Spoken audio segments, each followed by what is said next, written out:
ভাই পাগলে কিনা বলে আর পাগলের কথা কেই বা শুনে।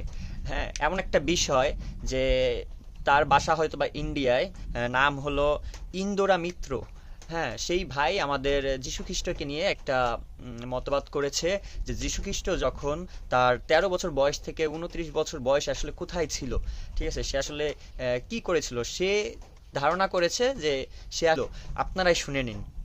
তাহলে কি প্রভু যিশু সনাতন ধর্ম থেকে শিক্ষা নিয়েছিল? প্রভু যিশু 13 বছর থেকে 29 বছর পর্যন্ত কোথায় ছিল কেউ জানতো না, এবং এখনো পর্যন্ত কেউ জানে না সেই সময়টায় তিনি কোথায় ছিলেন। তাহলে শুনুন, বছর বয়সে যিশু জেরুজালেম ছেড়ে চলে এসেছিলেন, ভারতের দিকে রওনা দিয়েছিলেন, এবং ভারতের পুরী জগন্নাথ মন্দিরে এসে তিনি বেদ অধ্যয়ন করেছিলেন আত্মজ্ঞান উপলব্ধি করার জন্য, এবং সনাতন ধর্ম থেকে তিনি শিক্ষা নিয়েছিলেন। তারপরে তিনি তক্ষশিলায় চলে গেছিলেন, সেখানেও তিনি শিক্ষা নেয়, এবং তারপরে হিমালয় হয়ে 29 বছর বয়সে আবার তিনি জেরুজালেমে ফিরে নিজের একটি মতবাদের ধর্ম তিনি প্রচার করেছিলেন। সে থেকে প্রথম বেদ অধ্যয়ন করেছিলেন পুরী মন্দিরের পূজারীর কাছ থেকে, তারপরে সে তক্ষশিলায় পড়াশোনা করে নিজের আত্মজ্ঞান উপলব্ধি করেছিলেন, এবং তারপরে হিমালয়ে নিজের ধ্যান চর্চা সমস্ত কিছু সম্পন্ন করে তিনি আবার জেরুজালেমে ফিরেছিলেন। তারপরে তো আপনারা তার হিস্ট্রি পেয়ে যাবেন। নর্মাল মানুষ হিসেবে কেন করবো না, এই জন্যই আমরা বলি যে সনাতন ধর্ম থেকে সমস্ত কিছু সৃষ্টি হয়েছে। পরে তারা নিজের মতবাদ অনুসারে নিজের প্রচলিত ধর্ম প্রসার করেছিলেন। তো ওটা আজকে বলার ছিল, যাক ভালো লাগলো। যীশু খ্রিস্ট সনাতন ধর্ম থেকে শিক্ষা গ্রহণ করেছিলেন, আত্মজ্ঞান উপলব্ধি করেছিলেন।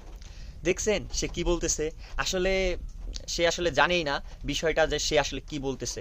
হ্যাঁ ভাই, আমি আপনাকে বলবো যে আপনি যা বলতেছেন, হ্যাঁ আপনি অবশ্যই ভুল বলতেছেন, এটা আসলে সঠিক না।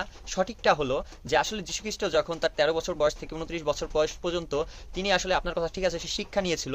অবশ্যই সে শিক্ষা নিয়েছিল এই সময়, কিন্তু ইন্ডিয়াতে সেই শিক্ষা নেয় নাই বা ইন্ডিয়াতে সে যায় নাই। সে আসলে প্রশ্ন আসে যীশুখ্রিস্ট তখন 13 বছর বয়স থেকে 29 বছর বয়স পর্যন্ত কোথায় ছিল। হ্যাঁ, যীশুখ্রিস্ট তখন 13 বছর বয়স থেকে 29 বছর বয়স পর্যন্ত নাসরেত নামক এক শহর, সেটা ইসরায়েলের পূর্বাঞ্চলে অবস্থিত, এটা অনেকে গালিল নামে পরিচিত অনেকের কাছে।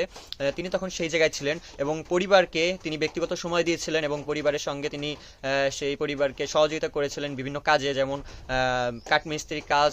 তার বাবা কাঠমিস্ত্রির কাজ করতো, অনেকের ধারণা কাঠমিস্ত্রির কাজও তিনি করেছিলেন, এবং তিনি সেই নাসরেত থেকে তিনি সেই শিক্ষা নিয়েছিলেন, এবং তার পড়াশোনা বলেন এবং ধর্মীয় শিক্ষা বলেন তিনি সেইখান থেকেই নেয়, নাসারেত থেকেই নেয়। তিনি তখন ইসরায়েলেই উপস্থিত ছিলেন। তিনি আসলে সনাতন ধর্ম থেকে কোনো শিক্ষা তিনি নেয় নাই, বা তিনি ইন্ডিয়াতেও যায় নাই সনাতন ধর্ম থেকে কোনো শিক্ষা নিতে।